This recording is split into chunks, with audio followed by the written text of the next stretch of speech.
John Sweeney, and he was doing that investigation into the Church of Scientology. Yes, Do you remember he that? sort of lost his rag, didn't he? Do you want to hear it? We're about to meet him. Do you want to hear it? Oh, yes, please. Okay, so the loud voice is John's. No, I'm not stopping here. You listen to me for a second. You're accusing members of my religion of engaging in brainwashing. No, somebody, you stop! Brainwashing is No, listen to me! You were not there at the beginning of that interview! You were not there! You did not hear or record all of the interview! Do you understand? Brainwashing is a crime against... We'll meet John Sweeney next, shall we? Oh, my ears. Do you want to stand back? Yes, please. So it was Panorama reporter John Sweeney investigating the Church of Scientology 3 years ago. He was looking into the church and how it operated, and in the course of filming, John said he was followed and intimidated by the Scientologists, and it gave rise to this famous outburst that I played, Sally. Here we go. No, somebody, you stop! Brainwashing is No, listen to me! You were not there at the beginning of that interview! You were not there! So the shout became an internet sensation and left John and the BBC to explain his behaviour before the documentary went out. And of course, the Scientologists were filming you as well there, John. Welcome. Oh, hi, hello. Tell us the story of that before we go on to your new programme. With the, well, first of all, I apologise then, I apologise now. I can remember just immediately I'd shouted because I'd lost it. I just looked at the producer and she didn't say anything. All the Scientology cameras were on of us, dozens of them, it felt like. And I looked at her eyes and she closed her eyes once and I thought, oh, hell. Is that what they do when they're really frightened? They Yeah, close their eyes for a moment? Really angry. But listen, I was wrong. I was wrong.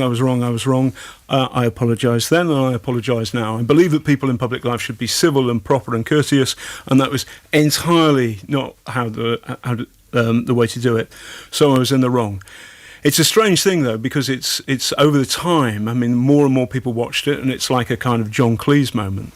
But as far as the great British public is concerned, and they're the people who pay my wages, they, on the whole, people are sympathetic. I mean, I'm in the wrong, but people have been sympathetic. Before we get on to what you're putting out tonight, what happened there was that you were pressured by them, were you? They were on my case in a way that I have never felt before in my life. And I've been to Chechnya undercover twice, Iraq, Afghanistan, Bosnia, the whole terrible things in Yugoslavia.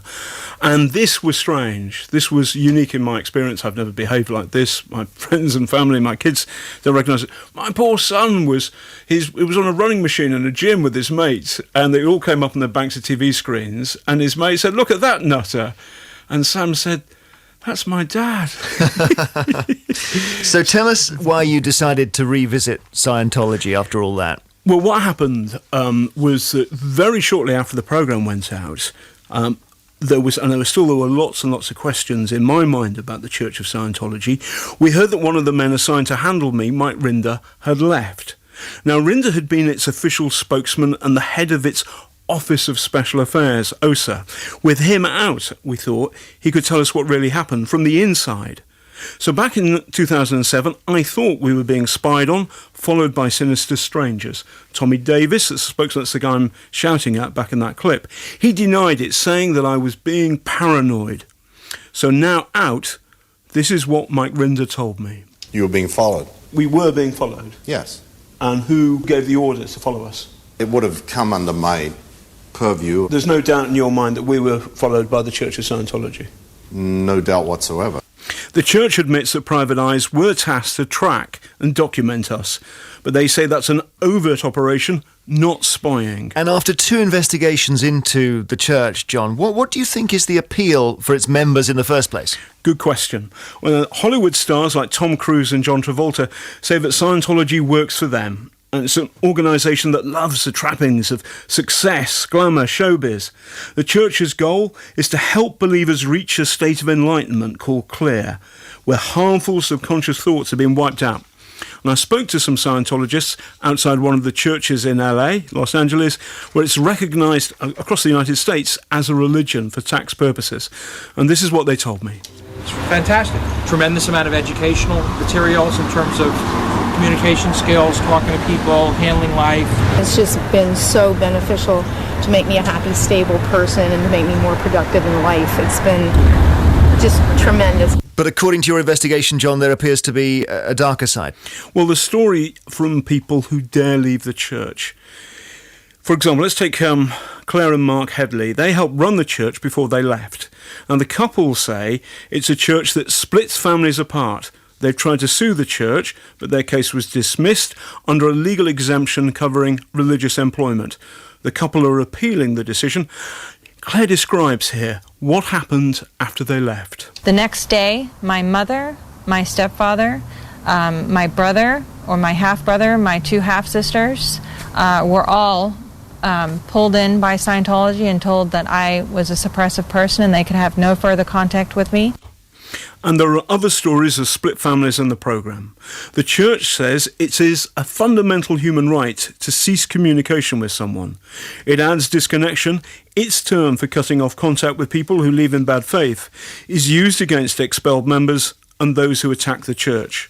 It adds that Mark and Claire Headley were expelled. The family's decision not to have contact is theirs alone. Thank you, John, very much indeed. So returning to Scientology, John Sweeney, you can watch the Panorama special, The Secrets of Scientology, tonight, BBC One, 9 p.m. Great to see you. The clip of John Sweeney and the Scientologists from 3 years ago, I think has had about 1.5 million views. Quite remarkable. We're discussing Scientology, another programme on it by John Sweeney tonight, 9 o'clock, BBC One.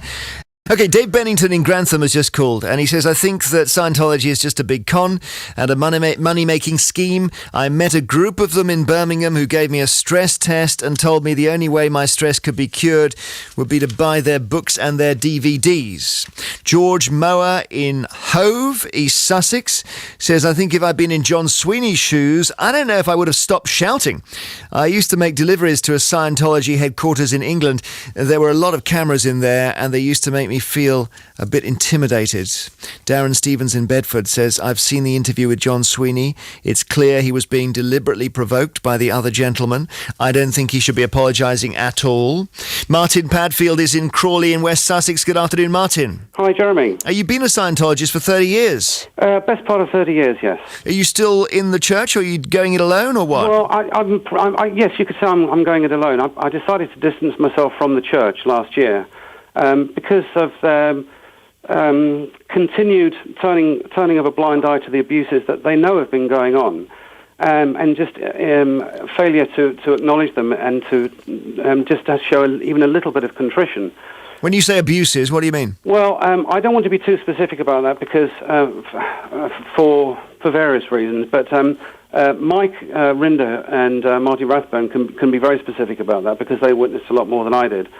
But on a day-to-day level, just the simple use of the disconnection policy, which is being used completely contrary to L.ron Hubbard's original intentions. For example, I mean, since I distanced myself from the church last year, none of my former friends who are still in good standing with the church are talking to me. My daughter's best friend wouldn't come to her birthday party, and so on. So. This is fairly low-level stuff, but there has been significantly worse abuses that have been going on. But on the plus side, you are, from your point of view, you are still a Scientologist, so you are getting something out of this business of going up through the levels and becoming clear, as they say. Well, at the moment, I'm not doing any of those services. I may choose to do so outside of the church at some point in the future. But I would just like to say that, just to be absolutely clear about this, I have no quarrel with the subject of Scientology whatsoever, contrary to what the Office of Special Affairs would have been saying about me and people like me who have decided to go independent. We don't have an issue with the founder or the subject. It's purely, the Church of Scientology is not Scientology. The Church is the Church, and Scientology is a subject. It's a philosophy.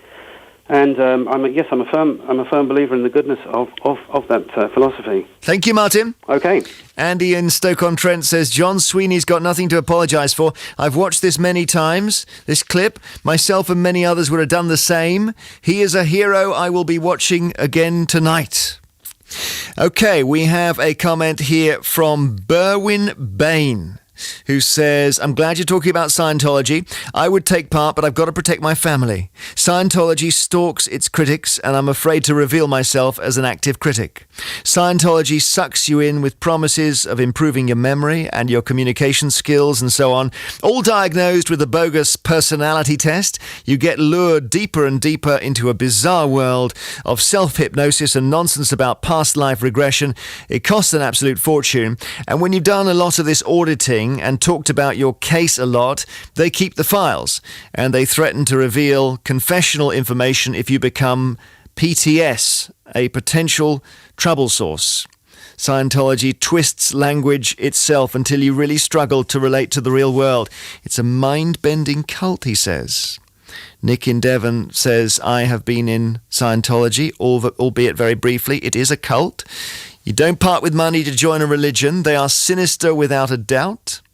And one more for John Sweeney from Andrew in Oxford, who says, do not apologise for shouting, John. You were being wound up. Unfortunately, they got to you on film, but it's no discredit to you. That is what high demand and cult groups do to people.